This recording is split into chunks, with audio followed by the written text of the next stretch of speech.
Welcome to Once Up English channel. Today's story is The Little Mermaid. Enjoy listening. Once upon a time, deep beneath the shimmering ocean waves, there lived a young mermaid named Ariel. She was the youngest of King Triton's 7 daughters, each one more beautiful than the next, but Ariel was different. She was curious, adventurous, and had a heart full of dreams about the world above the sea.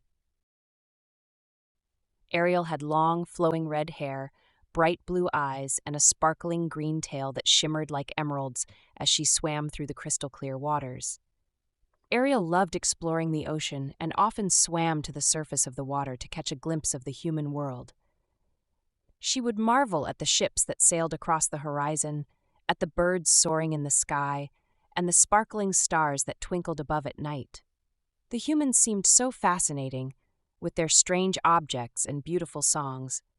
Ariel was especially captivated by their music. She would often collect items that had fallen into the sea from the ships, old forks, mirrors, and other trinkets, which she stored in her secret grotto, a hidden cave adorned with treasures she had found.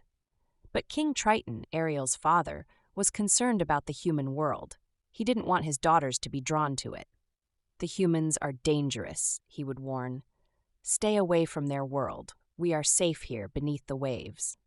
Ariel tried to obey, but her curiosity kept pulling her towards the surface, where she could hear the humans' music and dreams of walking among them. One fateful day, as Ariel swam to the surface, she spotted a grand ship gliding through the ocean. On the deck was a young, handsome prince who seemed to be singing a song of joy. His voice carried across the waves, and Ariel was enchanted. She watched in awe as he stood on the ship's deck, unaware of her presence beneath the water.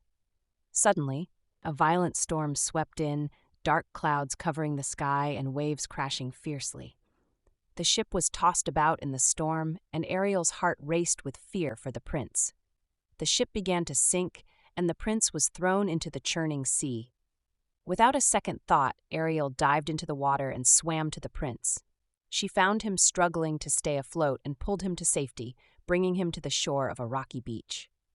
Ariel watched from behind a rock as the prince slowly regained consciousness, but just as he began to stir, Ariel quickly swam back into the water, afraid to be seen. The prince, confused and disoriented, looked around but saw no one. He felt the faintest memory of a soft, soothing voice calling out to him, but when he turned, no one was there. Ariel's heart ached as she swam away, knowing she might never see him again. From that moment on, Ariel could think of nothing but the prince. She longed to be with him, to be part of the world above the water. She spent her days thinking about him and imagining what it would be like to walk on land. Ariel confided in her closest friend, Flounder, a small fish who loved her dearly, and together they swam to the sea witch, Ursula, who lived in the dark, mysterious part of the ocean. Ursula was a cunning, manipulative creature, and Ariel knew that dealing with her could be dangerous. But desperate to be with the prince, Ariel begged Ursula for help. "I want to be human. I want to walk on land so I can be with the prince I love," she said. Ursula grinned wickedly and struck a bargain with Ariel. "I will grant you legs to walk on land, but in exchange, you must give me your voice," Ursula said. "You won't be able to speak or sing again, and if you don't make the prince fall in love with you and marry you within 3 days, you will belong to me forever. Your soul will be mine." Ariel hesitated, but the thought of being with the prince was too strong. "I agree," she said, though she feared what the future might hold. Ursula's magic swirled around Ariel, and with a flash of light, Ariel's tail transformed into 2 human legs. The change was painful, but Ariel was determined. She now had the legs to walk on land, but she could no longer speak. As she took her first steps, she felt both excited and fearful. Ursula's laughter echoed in the background. But Ariel didn't let it stop her. She was finally going to be with the prince. When Ariel reached the shore, she saw the prince walking along the beach. He saw her and immediately recognized her as the girl who had saved him, even though he could not hear her voice. He was struck by her beauty and grace, and he enjoyed spending time with her. But though the prince liked her, he was still uncertain about his true feelings. He could not remember her voice, and he was still haunted by the memory of the mysterious girl who had saved him. Days passed, and Ariel and the prince grew closer, but something was missing. Ariel wanted to tell him everything, that she was the one who had saved him, that she loved him, but Ursula's spell had taken away her voice.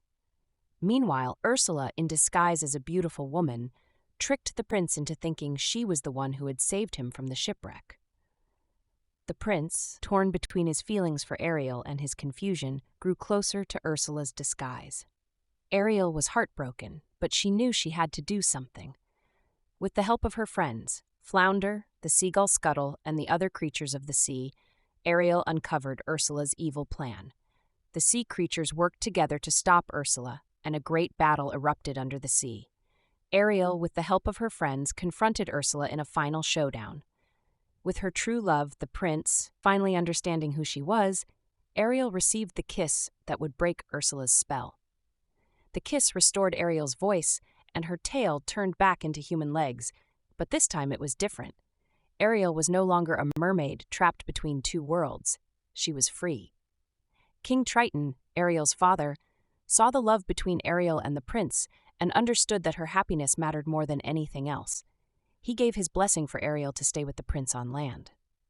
The sea and the land were united, and Ariel and the prince were married in a beautiful ceremony by the sea, surrounded by both human and ocean creatures. Ariel had found the life she dreamed of, a life full of love and adventure, both on land and in her heart. She and the prince lived happily ever after, with Ariel's voice forever echoing the songs of the sea. If you enjoyed this story, don't forget to subscribe for more magical tales, like to show your support, and share with friends who love a good adventure. Your support helps keep these stories alive. See you next time for another enchanting journey.